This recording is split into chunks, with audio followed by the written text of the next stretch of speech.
শুভ দুপুর বন্ধুরা। তো আমি এই যে কড়াইতে তেল ঢেলে দিচ্ছি, মূলো শাক ভাজা করব।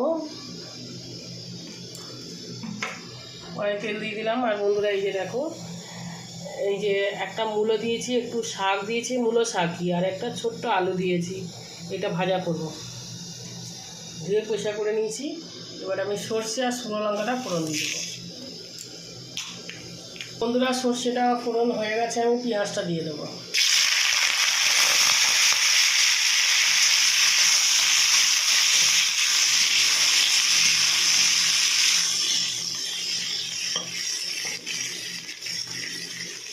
তো বন্ধুরা এই যে মূলো শাক, কী বলে, পেঁয়াজ ভাজা ভাজা হয়ে গেছে। এবার মূলো শাকটা দিয়ে দেবো।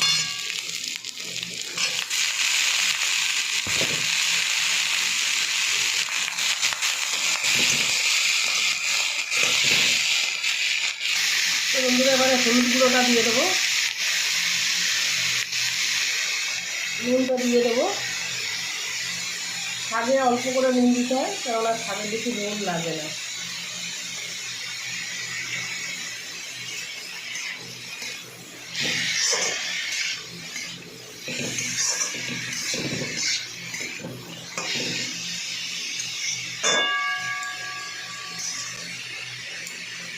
এবার আমি ঢেকে দেবো। বন্ধুরা ঢেকে দিলাম শাকটা।